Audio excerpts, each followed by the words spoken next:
하하이, 토트넘의 센터백 영입이 놀랍도록 진전이 전혀 없어요. 희망 고문하는 것도 아니고 뭐하는 건지 모르겠습니다. 수비수 영입 의문점에 대한 얘기를 제 사견이지만 최대한 합리적으로 제 나름대로 풀어드리려고 해요. 우선 첫 번째는 영입 순서에 관한 의문입니다. 이번 시즌 첫 번째 보강 포인트는 센터백으로 많은 사람들이 지목했고 실제로 상당히 빨리 6월 말부터 탑소바 반더벤과 연결되었습니다. 근데 메디슨에 먼저 4천만 파운드를 박았죠. 메디슨의 능력 대비는 싼 가격이라도 해도 지금 미드필더가 포화인데 메디슨부터 사는 게 맞냐? 라고 의문점이 드셨을 텐데요. 이는 영입 경쟁팀의 차이라고 생각합니다. 메디슨은 우리가 안 산다고 하면 다른 구단에서 매우 빨리 주워갈 수도 있는 선수였어요. 실제로 뉴캐슬 가도 이적 뉴스가 많이 나왔습니다. 그리고 맨시티나 뉴캐슬 같이 돈 많은 챔스 구단들이 덤벼든다면 우리가 자금력으로도 유럽대회 출전권 등으로든 이길 수가 없었겠죠. 반면 지금 PI팀 중에 센터백을 영입해야 하는 팀은 별로 없습니다. 우리를 제외한 빅시스 팀과 뉴캐슬은 바란의 티실의 반다이크 등 수비진이 잘 정비되어 있죠. 그리고 다른 리그 팀들도 PSG, 바이언, 레알, 바르샤 모두 센터백이 있습니다. 그러면 그들을 제외한 나머지 팀은 우리가 자금력과 구단 이상으로 이길 수 있어요. 즉 센터백은 우리의 판매 자금을 통해 요구 금액만 맞춘다면 영입할 수 있기에 뺏길 수도 있는 메디슨부터 영입하고 나중에 센터백 영입을 하고 싶었던 것 같습니다. 근데 여기서 두 번째 의문점이 들죠.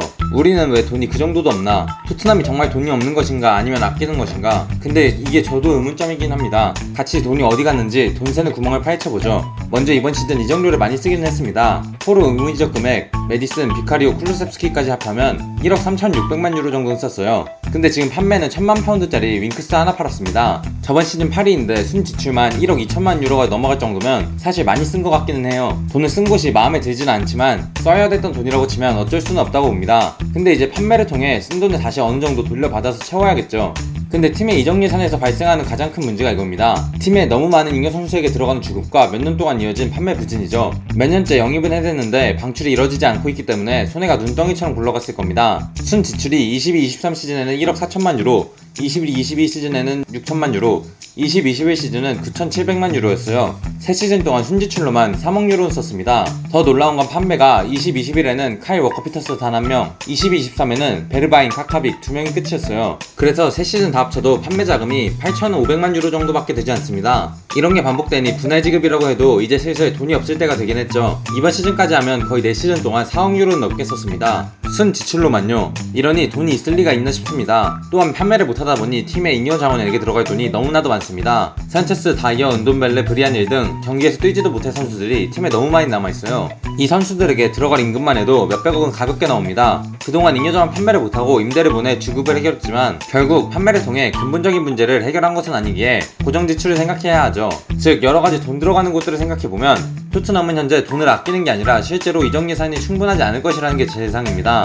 저번 시즌과 비교했을 때 한 1,500만 유로에서 2,000만 유로 정도 남았을 것 같아요. 전 시즌 총 지출과 딱 그 정도 차이가 남습니다. 그러면 마지막 의문점이죠. 누구를 팔아서 얼마를 벌 것인지 그리고 그걸 센터백에 쓸 것인지에 관한 이야기입니다. 우선 제일 판매 가능성이 높은 건 호이베르라고 봅니다. 감독도 안 쓴다고 하고 선수도 이적 이사가 있고 꼬마도 구매 의사가 있어요. 근데 토트넘은 4천만 유로 정도를 원하고 꼬마는 2천만 유로를 기대했기에 딜이 멈춰있지만 2,500만 유로의 정도에 합의하지 않을까 합니다. 하지만 호이베르 판매 후 대체적 영입 뉴스가 많기에 호이베르 판매 금액은 미드필더에 재투자할 것으로 보입니다. 그러면 다음은 케인이죠. 케인은 이적한다면 1억 파운드 정도가 될 것으로 보이는데 콜로무안이 대체자설이 나오는 걸로 봐서는 이 돈도 그대로 갖다 박아야 할 것으로 보입니다. 혹은 히샬리송을 톱에 세우고 다음 시즌에 스트라이커로 제대로 노려보겠다 하면 센터백에 돈을 쓸 수도 있겠지만 케인을 판다면 센터백을 영입할 것이라는 기사는 나오지 않았죠. 그리고 프리시즌 활약이 괜찮은 레길론, 페리시치 등의 선수를 빼면 판매 자원은 산체스, 은돈벨레, 조로든, 브리안일, 요리스 정도입니다. 그중 요리스는 FA라는 말도 있고 이 정도가 발생할 수도 있다는 말도 있어요.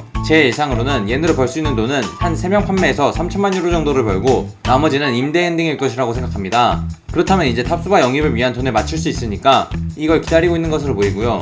다른 판매가 원활하지 않다면 산체스, 요리스로 벌 수 있는 1000만 유로에서 1500만 유로 정도로 보유 자금을 더해 반더벤을 사올 것 같다는 게 제 생각입니다. 이 영상은 제 사견이기는 하지만 이제는 뉴스가 너무 없고 대부분 반복이라 답답해하실 분들이 계실 것 같아서 제가 아는 한 최대한 설명드려봤는데요. 의문이 어느 정도는 해소되셨으면 좋겠습니다. 선수 판매가 즉각적으로 구매로 연결될 것 같은데 판매 좀 잘해줬으면 좋겠네요. 그러면 오늘은 여기까지 끝!